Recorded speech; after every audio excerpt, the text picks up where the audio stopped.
there, and welcome to Intangify.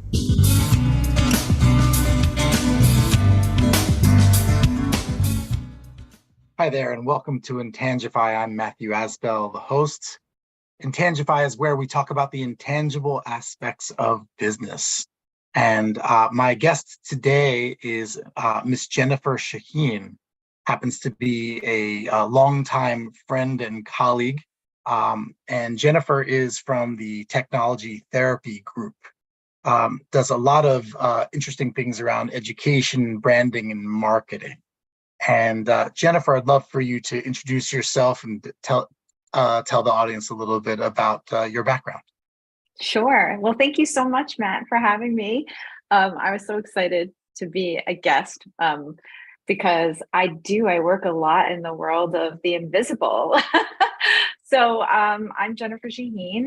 My company is Technology Therapy Group, and we turned 25 last year. I started the business my junior year at Hofstra University. And we specialize in helping growing businesses leverage technology. I think since I was in my 20s, I really felt like technology would be a competitive advantage for smaller businesses. And this was the 90s. So I've just sort of grown that. And what we do now is, we help businesses really just understand how to leverage that across all the multi-channels that we work in today. So we do that through education, training. We also do it in support and development. So everything we're going to talk about today, Matt, everyone can reach out to us at any time to talk about. Thanks. Yeah, this was a particularly easy episode to plan. Having gone through this exercise with you in the past, and having had a lot of the mutual experiences that we've had, so I'm glad to have you here, and thank you so much. I think just in terms of laying out for the audience what we wanted to kind of cover today, we talked a bit about the beginnings of a brand, establishing a brand, creating it, why you even need it, or if you need it. And I think that'll be a focus for a little bit. We also really talked about sort of the evaluation or auditing of the brand, and sort of, is your message getting across? Is it, reaching the right person, all that sort of thing. And then, as your business grows, I mean, how do you know your business is growing, and how do you know your brand is growing? But how do you grow your brand with your business? And I think those were sort of the key things we wanted to chat about. Yes, absolutely. So most of the audience are entrepreneurs. Let's start out with that sort of beginning, where we need a brand. Do we need a brand? I don't know. What do you think? I had to come up with a name. I think for it's the show. It was like, what am I going to call it? I don't know. What should I call it? Do I need a brand? What's it supposed to do? So what are your thoughts? So I really feel like the concept of brand is often misunderstood. And I think that I have to be honest, I went to school for marketing. I, understood brand equity, that term that you hear, but I didn't really get it. And what I actually went to, I think your listeners would find this interesting. I went to a seminar in New York years ago where someone talked about the fact that brand is a dirty word. And I now don't understand how anyone could say that, because brand is not a logo. I think really getting into, and I don't know if anyone's ever read the book from Simon Sinek, but, Find Your Why. And that is really the heart of a brand, is why we do something, whether you're an entrepreneur or you've taken over and you're, running another person's business. If you don't have a why behind that, that is what comes through in a brand. And it's funny because I just posted something the other day from Harvard Business School about how we all look for connections, and again, we've been talking about brands in our ecosystem and communities for a really long time, but we don't always know that it's a brand. And the emotions that we feel, whether it's a business to business that we will say, I read this publication over that one, or it's a consumer product, if we really look behind it, it is all about how we connect. And that's not accidental. So I kind of start from like being a 20 something in college. I don't think I truly really understood that. And so when we say, does every business need a brand? Yes, it does, because it defines us from the inside out. It really helps us all gain clarity on who we want to be in the moments we launch our businesses. And then as we talk a little more today, we can evolve. You know, I think we all get a little ahead of ourselves when it comes to building our businesses. I know I work with a lot of small growing businesses and they're like, I want to be here. Well, you'll get there, but you can't get there if you're not defined in the moment in time we're at to grow. And to do that, you really need to be clear. And that's why some of the most important components of a brand before we start with colors and design is, you know, what is the goal of your business? What are your values? And where are you trying to drive to? Like, what's the vision? And that's why so many things we start with are values, mission, vision, right? And that is the core of the brand. So I really want to say that it's on purpose that there's a Y in Intangify. But that would be a nice setup. Unfortunately, I'm like so many businesses who I mean, to the extent that you could call my podcast a business. I am, who picked a name. Now I did think about the meaning behind a name. I did think about what I wanted it to convey. Um, but I sort of am wearing two hats here because on one hand, I was tasked with, hey, I'm doing a podcast.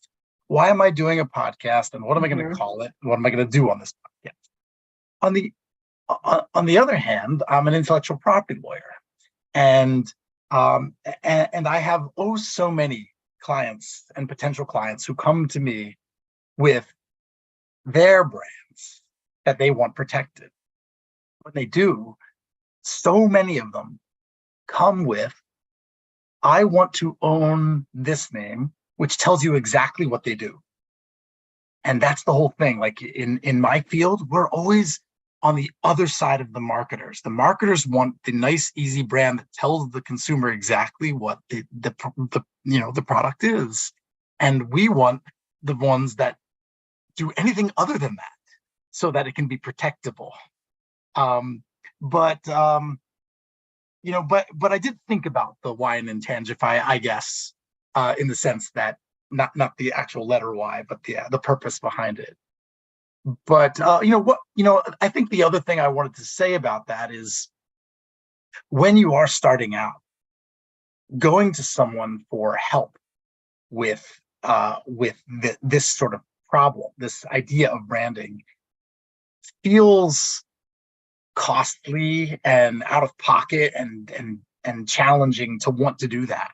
And I think so many entrepreneurs and small businesses are like, all right, well, I'm not making money on this yet. I got to come up with the brand. So let me just do it myself. Let me just figure it out. What are some of the pitfalls that they make, and when should they consider going for help? So I think that one thing that I think is really important is there's a lot of opportunities out there for great tools that are either free or low cost. And the biggest thing I would say is, challenging yourself. So first off, I just gave everyone a great book, right? And Simon Sinek has a website, and I wouldn't be surprised if there's some downloadables out there for you to get started. One of my other favorites is Donald Miller. He actually wrote a book all about, storytelling and building your brand around that. And he actually has a website that I am learning a lot from it, also trying to emulate in some ways as well, where you log in and you get assets. So I do think that there's some really great ways for everyone to do this at this point early on.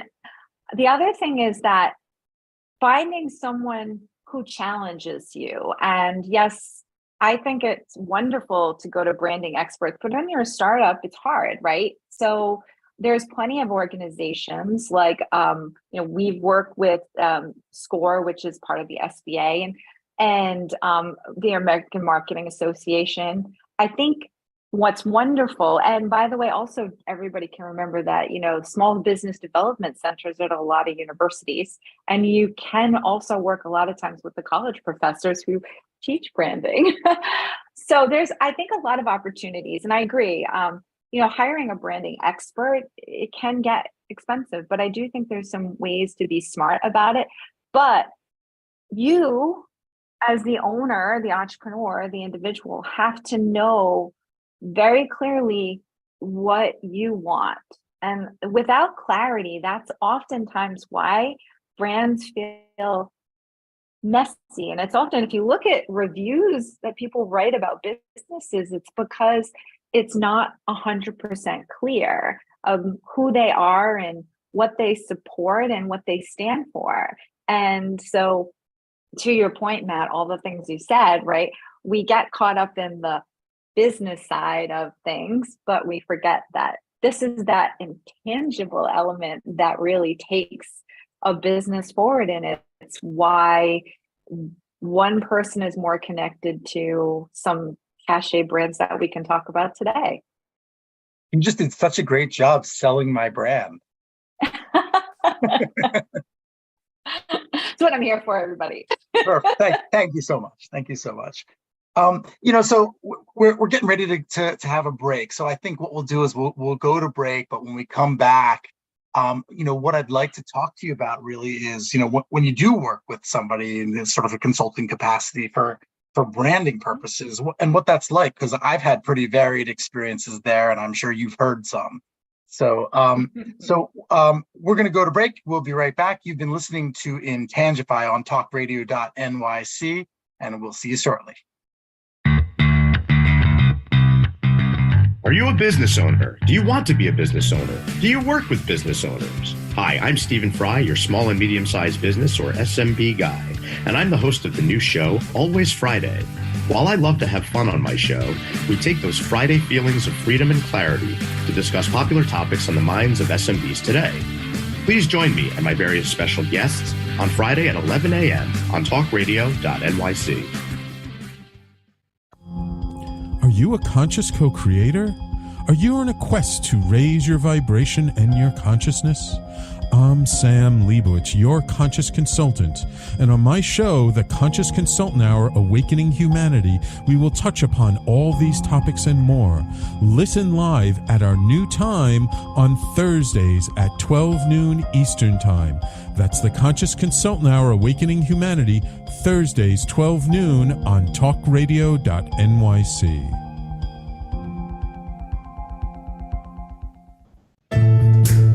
Are you on edge? Hey, we live in challenging, edgy times, so let's lean in. I'm Sandra Bargman, the host of The Edge of Every Day, which airs each Monday at 7 p.m. Eastern Time on talkradio.nyc. Tune in live with me and my friends and colleagues as we share stories and perspectives about pushing boundaries and exploring our rough edges. That's The Edge of Every Day on Mondays at 7 p.m. Eastern Time on talkradio.nyc. You're listening to Talk Radio NYC. Uplift, educate, empower.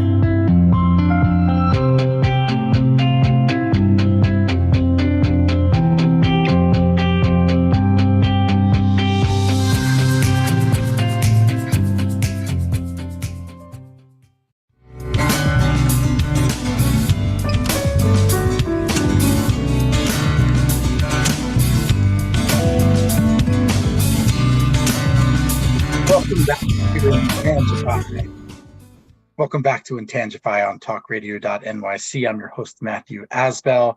My guest is Jennifer Shaheen of Technology Therapy Group, and we're talking about branding.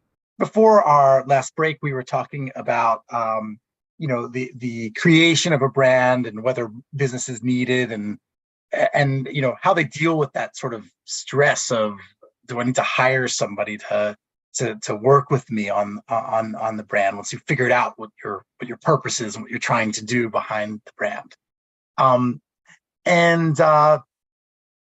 I've had a little experience with that, and I also want to say, sort of as a consumer and as an entrepreneur, the concept of it is sort of evades me a little bit, because I kind of feel like, well, I'm going to go to somebody and they're going to come up with a bunch of names for me. They're going to show me what my proposed logo colors look like compared to all the other competitors in the marketplace. They're going to tell me about the meaning of the color green. It feels so removed from the purpose. And Jennifer, I'd love to get your take on the idea of, what does a branding consultant do for the entrepreneur in those early days, and what should they expect or ensure that they don't do? That's a great question, Matt. And I love the way you talked about this, because I think that's exactly the way people see branding. And that's the mistake, actually. And it's funny because before break, we talked about some places that people could get started on their own. But what I would say is, if you're sitting down, when you're interviewing people to help you, you should ask them what the exercise of branding is all about and what you're going to go through. If the first words out of their mouth are, "We're going to present you," I want you to stop right there, because it's not about presenting you. If the first words out of their mouth are, "We're going to learn about you and your business and understand your vision, your goals, your values," you're going to hear me say these words a lot today, because it really does need to sink in.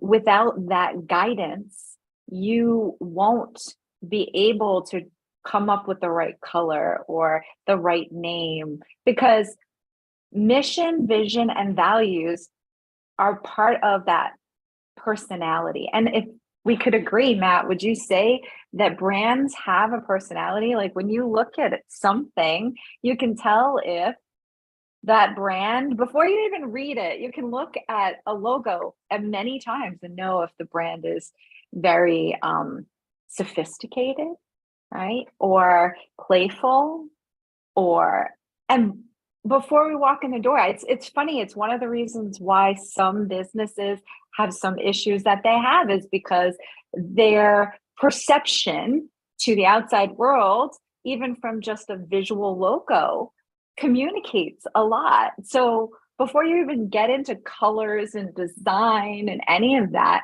the exercise that you go through to be clear about what is the value you're trying to communicate and the personality of your business, i.e. your brand, that is extremely important. Yeah, I agree. But it's sort of like art. It's like the interpretation of the art. And there are those of us who are really visually oriented, who, will go and look at the painting or the photograph or whatever, and we will study it and we will understand every different aspect of it. And then there's those who are more like me, who go and it looks nice. And I think, at least for those of us who are sort of on the latter side of that group, this concept of, okay, well, this brand has a personality and it conveys something.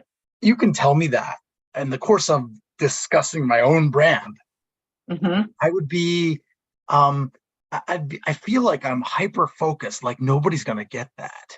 I'm like, oh, I picked green, I picked it because, it conveys ripeness. I don't know. And I really need to show that. And I feel like I'm so hyper focused on that, but nobody looking at the brand is gonna get that. Does it matter? Yeah, I mean, it does. Let's talk through this a little bit. I think there's some fun things. Matt, do you know the two brands Home Depot and Lowe's? Never heard of them, of course. Never heard of them. So if there's some fun conversation there, right? But in general, let's talk about Home Depot for a second. Have you been in a Home Depot? I have. Okay. And when you walk around a Home Depot, would you say it has the same feel as a Lowe's? I don't spend a lot of time in Lowe's. But maybe I've stepped in a Lowe's once or twice. I think it has a similar feel. I mean, they're both sort of warehousey, big, giant hardware warehouses with wood and tools. I can remember the colors of Home Depot. I can't remember the color of Lowe's. That's really funny. So the color of Home Depot is our orange, right? Orange, yeah. So let's go back to mission, vision, and values for a second. Within that, there's an important piece that we haven't talked about, which is who are we talking to, right? The end customer. So Home Depot is more targeted to the male buyer. That they've been really open about that. You'll notice that. That doesn't mean that men don't shop at Lowe's, right? But you've actually just perfectly, and I did not set you up for that. But you just said you don't go into Lowe's. I will be honest, Lowe's is more, they do target, all homeowners, but they definitely went more into focusing on connecting more with the female buyer. And if you go into Lowe's, you'll actually feel that is a little different. And you'll see what they carry aesthetically. There's more aesthetic elements for the home in a Lowe's than there is in a Home Depot. Ironically, that's where some of the color choices come from. So if we go back to our mission, vision, and values, and we say, this is who we are, then we also know who we often want to work with, whose problems we're trying to solve. And that's where we talk about personas. And this is a very common term you hear in marketing is personas. And just a little plug, if you go to technologytherapy.com, we actually have a free download right now on understanding your target audiences and getting a worksheet to work through who are your customers, i.e. their personas. Because I can talk to multiple audiences. I just need to be clear about who I'm talking to them and how I talk to them. But I still need to be true to myself. So that's where that brand component comes back, because you don't want to be made up and uncomfortable when you're talking to two different audiences. You need to be yourself. And that's why branding is so important, is because whether you're having a conversation with the male buyer or the female buyer or a millennial or a Gen Z or alpha, you need to be true to who you are. So kind of going through that, it's also where some of color choices will come from. So orange is a color that connects very much with males. It actually is something that women might wear the color orange, but we don't emotionally connect to it. And that's where some of the psychology behind color choices comes from, is being clear about who your target customer is on the other side. It's also why you can see some brands don't put any color in there at all. So I'm going to admit something to you. And the It world. is therapy, everybody. and the world, at least the world that listens to me. As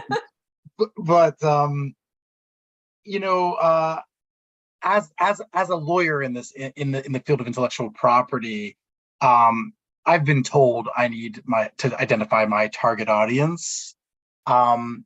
And we talk about how do you identify them, and it is a real struggle, because I think that part of my brand as a lawyer is about versatility. It's about being able to change my tune depending on the audience and speak their speak and understand where they're coming from. And if that's the case, then picking a particular industry or a type of person or a demographic feels very artificial. I like all kinds of people. I like men, I like women, I don't care what race. I don't, Right. it's not this idea of having to target down to a particular persona when what you're selling is versatility and accessibility and competence. It seems alien to me. What's your response to that? I completely understand that, and I want to continue to challenge that, because I worry that we all do that, Matt. Like, we all try to be everything to everyone, and you'll notice that the brands that succeed are the ones that really clearly say they can talk to. So there is versatility, and I think, I know we got a break coming up, so I'll say we can dig into this a bit more. But when we come back, we can kind of talk about the fact that I think we all have to be clear about the fact that we do want to be clear about the multiple targets we talk to, but we need to be ourselves when we talk to them, so that doesn't feel artificial. But we have to be clear on what connects those two audiences, and be honest that not everyone is going to connect with our brand, and that's okay. That's great. Thanks so much, Jennifer. All right, we're going to go to break. You've been listening to Intangify on talkradio.nyc. We will be back after this break. Thanks so much. Are you passionate about the conversation around racism? Hi, I'm Reverend Dr. TLC, host of the Dismantle Racism Show, which airs every Thursday at 11 a.m. Eastern on talkradio.nyc. Join me and my amazing guests as we discuss ways to uncover, dismantle, and eradicate racism. That's Thursdays at 11 o'clock a.m. on talkradio.nyc. In a post-COVID world, you may have many unanswered questions regarding your health. Are you looking to live a healthier lifestyle? Do you have a desire to learn more about mental health and enhance your quality of life? Or do you just want to participate in self-understanding and awareness?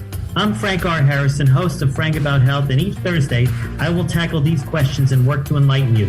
Tune in every Thursday at 5 p.m. on talkradio.nyc, and I will be frank about health to advocate for all of us.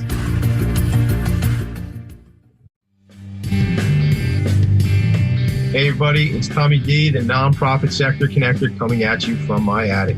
Each week here on talkradio.nyc, I host a program, Philanthropy in Focus. Nonprofits impact us each and every day, and it's my focus to help them amplify their message and tell their story. Listen each week at 10 a.m. Eastern Standard Time until 11 a.m. Eastern Standard Time, right here on talkradio.nyc. You're listening to Talk Radio NYC at www.talkradio.nyc. Now broadcasting 24 hours a day.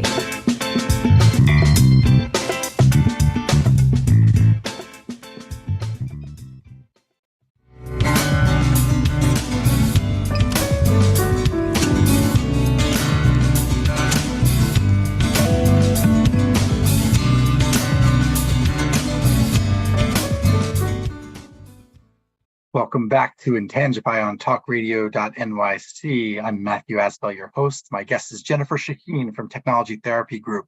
We've been talking about branding, and Jennifer, let's say that you've persuaded me. In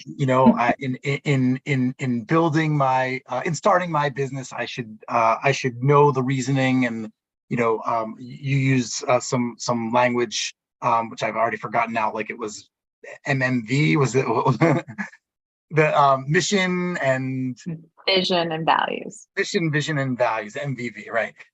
Mission, vision, and values. I understand what those are. I've adopted a brand with that in mind, that hopefully conveys to the right audience, to the right personas that we've been discussing. And they feel welcome and everything. Now I'm going on in my business, and I guess my concern is having figured out what my brand is and who I'm trying to reach. How do I ensure that I stay on brand? I evaluate that my brand is getting the message across to the right people?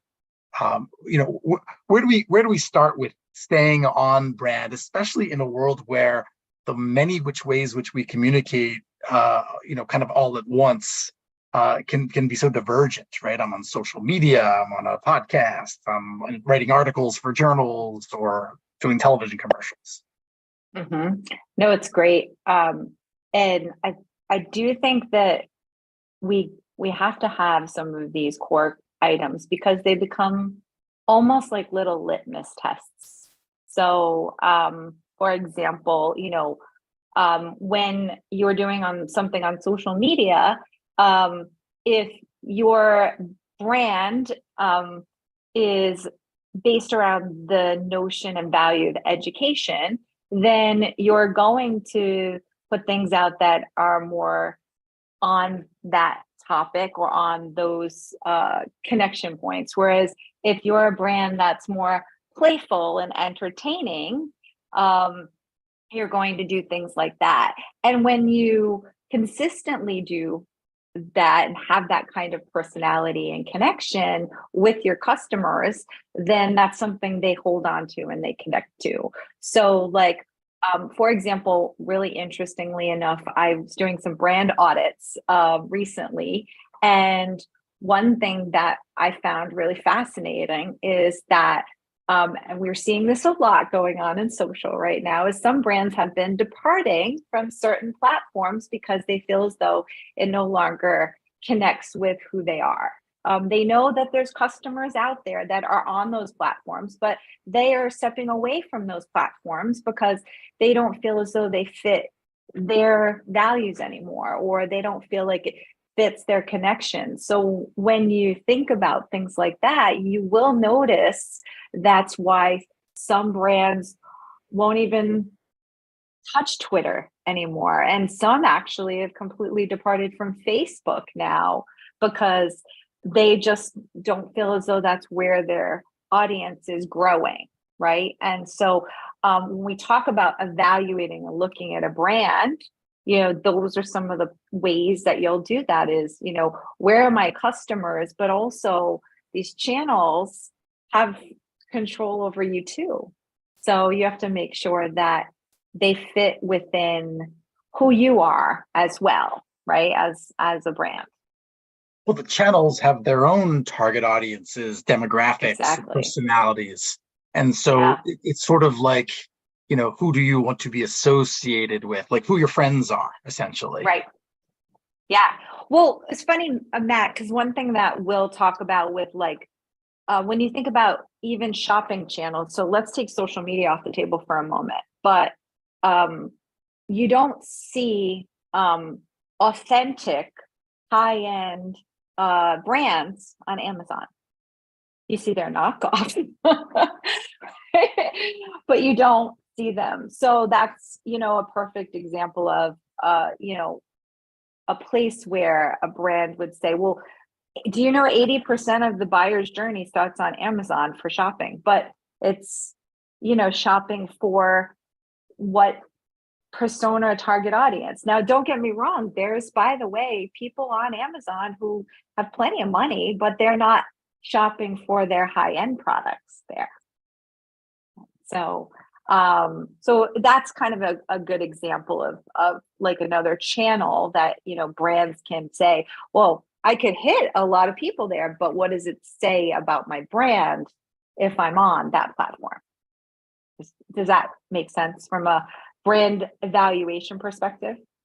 Yeah, it does. Although I'm just thinking about all the times that I kind of made mistakes about where I ought to be selling something or whatever. But it's like when you're not in touch with that stuff.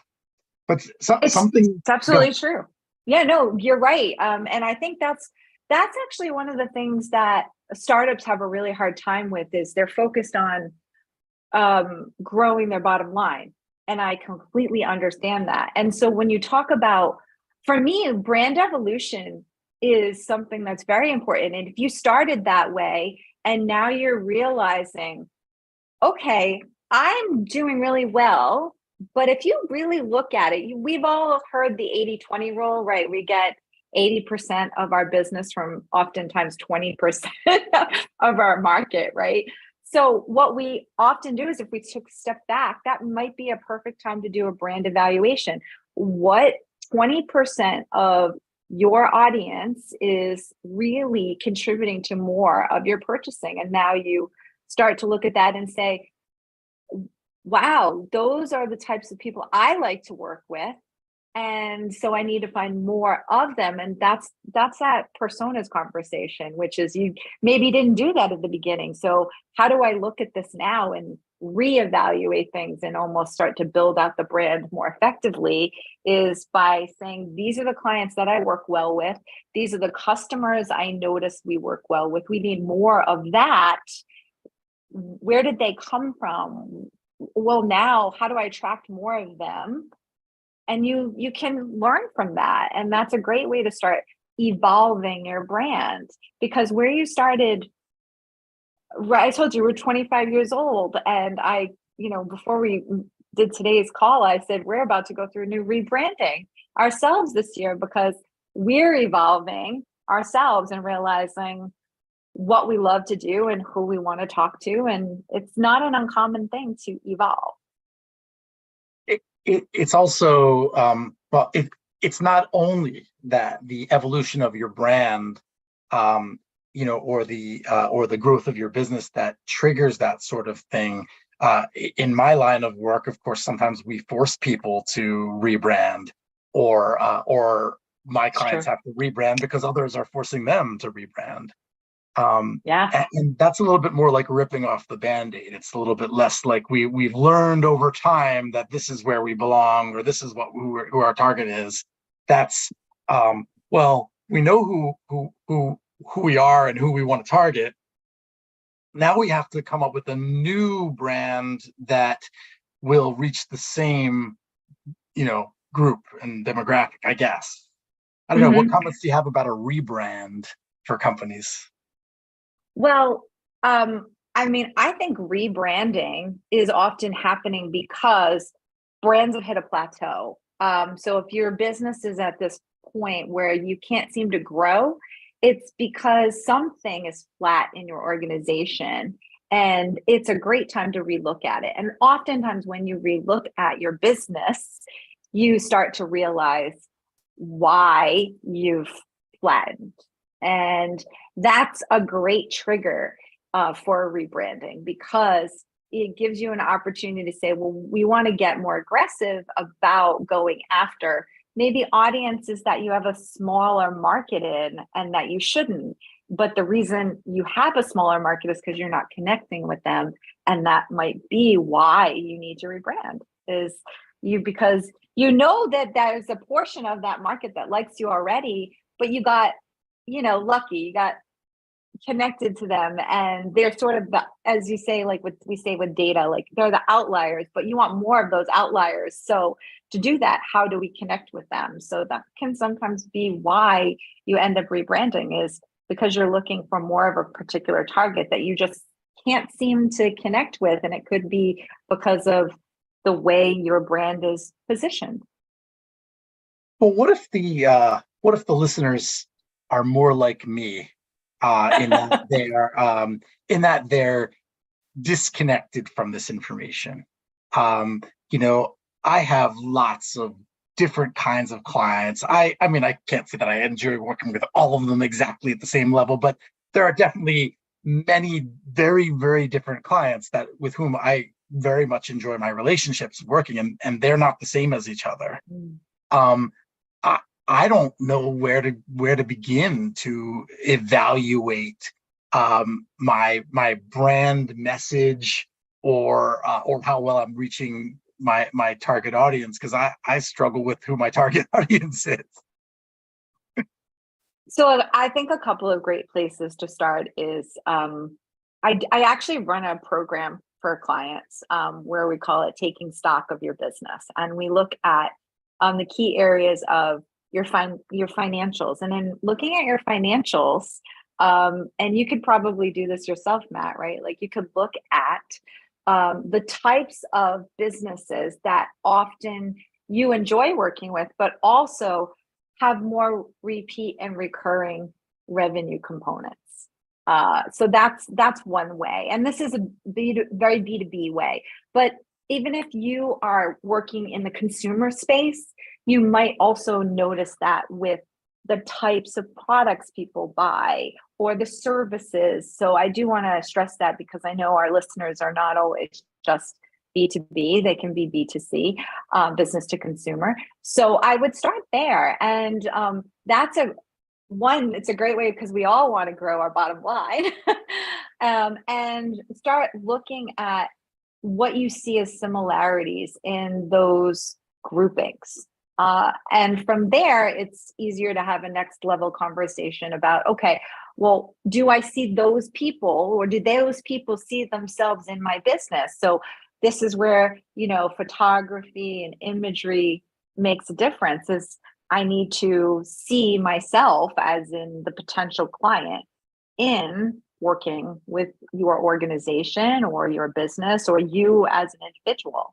And part of that is learning how they like to hear things, not just see things. So it's not just about the face, right? But it's also about word choices, how we say something in how we articulate versus how we speak.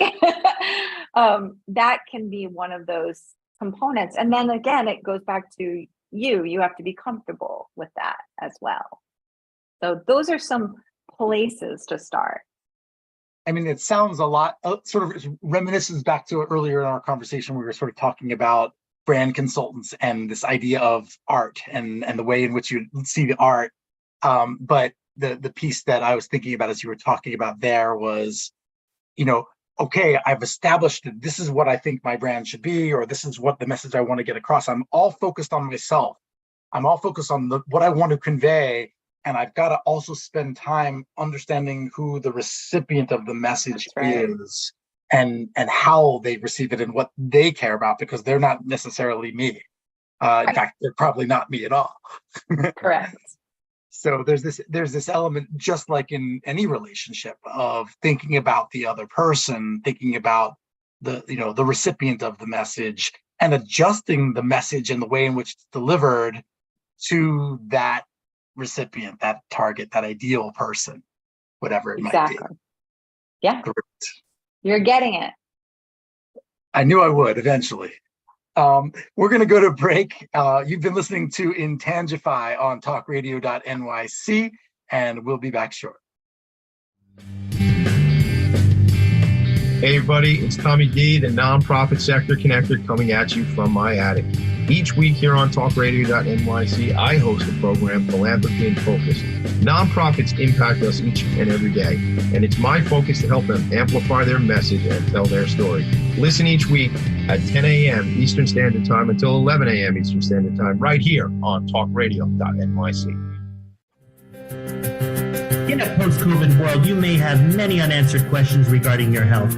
Are you looking to live a healthier lifestyle? Do you have a desire to learn more about mental health and enhance your quality of life? Or do you just want to participate in self-understanding and awareness? I'm Frank R. Harrison, host of Frank About Health, and each Thursday, I will tackle these questions and work to enlighten you.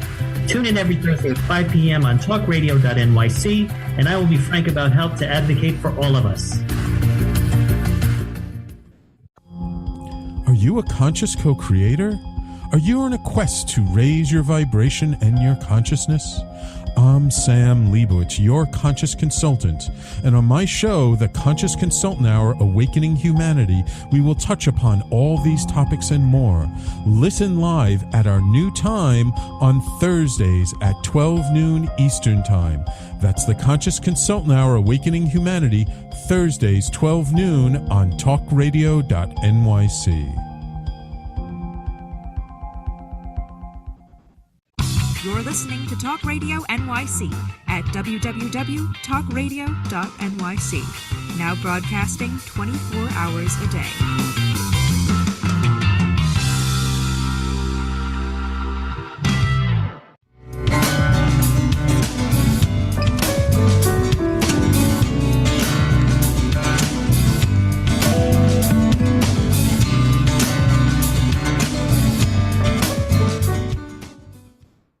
Welcome back to Intangify on talkradio.nyc. I'm your host, Matthew Asbell. My guest is Jennifer Shaheen from Technology Therapy Group. And we've been talking a bit about branding. And before our break, we were talking a little bit about not only the message but the recipient, and the message has to be adjusted to the recipient. I sort of was laughing to myself a little bit during the break, because this is a podcast, so Jennifer and I can sit and talk, but nobody can call in. I can't get that feedback. There's no feedback loop here. But that's the circumstance. Maybe we should have done a call-in show instead of a podcast. I think we have our brand. We've thought about our message and the recipients and how we deliver it. We've checked to see if we're staying on brand. And now I think what I want to know is, how do I know that my brand is changing, evolving? Well, what are some easy ways to get that kind of information and to evaluate where things go from here?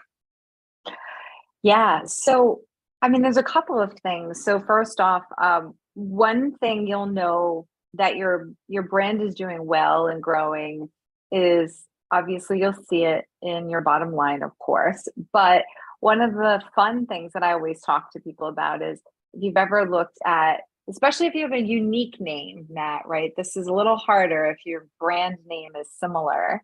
And it's funny because if we think about it, actually a lot of brands that people connect with often do have a very unique name, right? But one way you can look at that is, you've ever spent time looking at your organic search terms. So Google has this great tool called Search Console.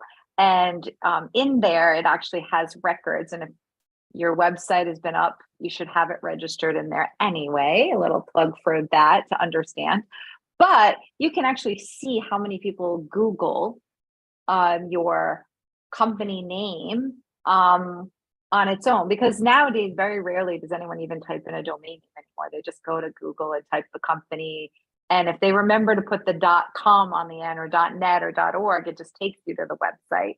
But at least the searching for your company name, i.e. hopefully your brand, because just because you have a company name doesn't mean you have a brand, right? I think we've kind of established that today. You can see really a difference in the growth of how much people are interested in who you are. So this is something we keep an eye on. I have the trademark on technology therapy, so of course I keep an eye on that, and I have Google alerts set up anytime anyone uses the term. But it is a fun way to look at that.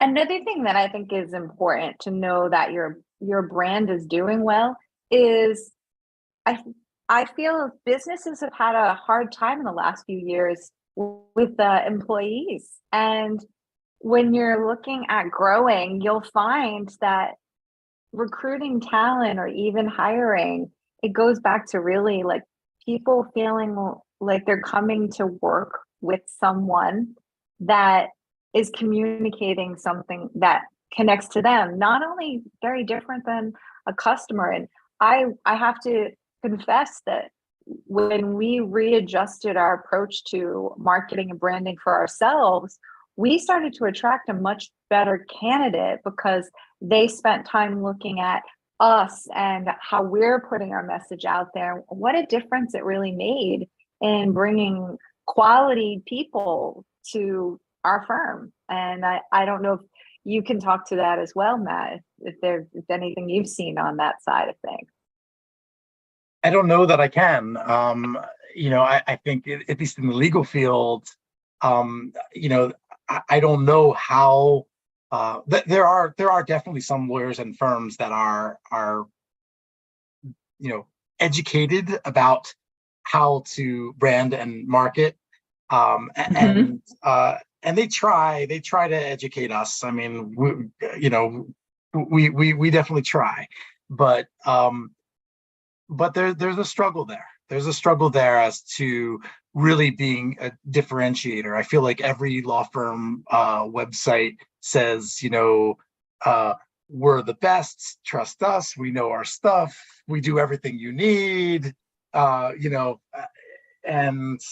in the end, it's just kind of, I mean, I could be completely wrong, but in the end, it kind of comes out like more that lawyers don't really market themselves primarily as their website. Their website is more like a verifier where people can go and find out stuff about them and go, oh yes, this sort of aligns with what I know about them. I kind of want to hire them then, but not because of the message necessarily on the law firm website, at least from my experience.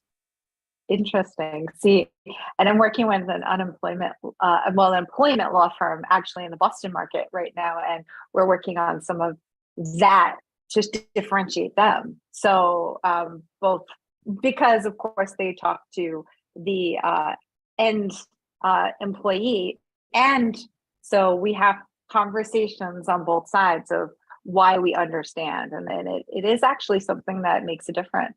So. But I also mention it because I know you work with growing businesses, and I don't know if you've heard it anecdotally, but I've heard this not only from experiencing it myself, but I've heard it from many other companies. They say, oftentimes once they really understood who they were and what they were about, what a difference it really truly made in connecting with the right customers, but also building the right people, and finding people who would be as passionate about their business as they are.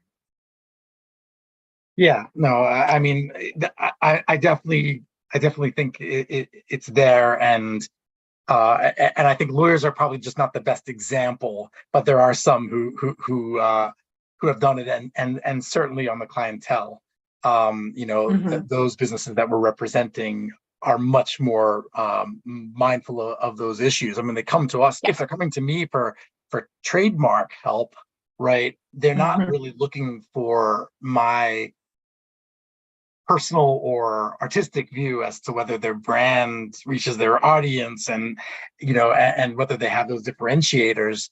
They're really looking to the point you raised earlier as to is this protectable? Can I own this exclusively? Can I keep others from using a similar name, so that really the only one that's being found when you're searching for this is me? And obtaining those rights in the US and around the world.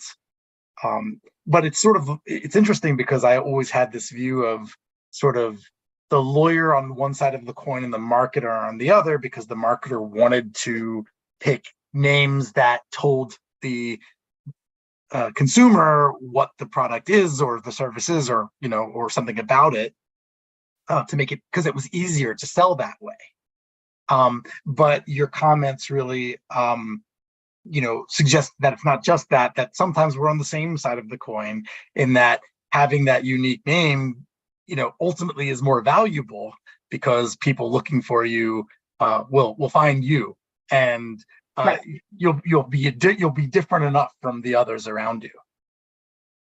Right. And I think when brands are starting out, or even if you're going through rebranding, if part of the reason why you're going through rebranding is because you can't stand out, that might be another time where you are looking at, maybe we do need to look at what's out there and start to say, well, we still need to make sure our messaging is on who we are and connecting with our end consumer, but we may find that we adjust names and designs to make sure that we're pulled away from the pack a bit. I know that a lot of times people will do things to be familiar when they're starting out. We designed this so it felt like another company. I get that a lot as a company. People will come to me all the time and say, well, we've identified that our market is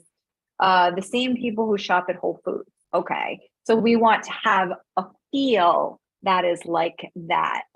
And I understand that, but there's also other components where you really want to say, okay, well, that's a great starting point, but let's understand, why do people shop at Whole Foods? What is it about that experience? Because I think at the end of the day, what we always have to remember is it is about the experience. And whether it is a law firm or a technology digital agency like ours, or a soap company, the experience we have with the products and services and how we feel and we connect with it, that's what really, at the end of the day, is connecting to growing the brand.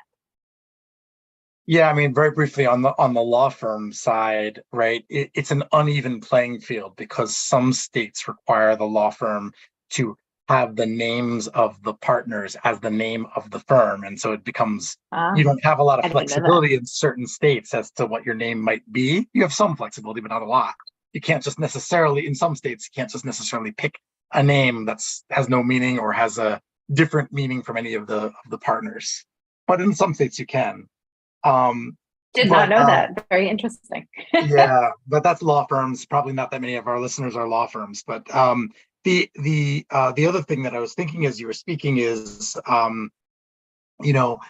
there's an element of the clients who come to us when they are inspired by other people's branding and businesses and materials. Exactly. Also, in a very different way, right? They want to make sure they're not running afoul of somebody's rights. If they, how much inspiration can they have, right? How much is copying, and when does it get to a point where they're infringing?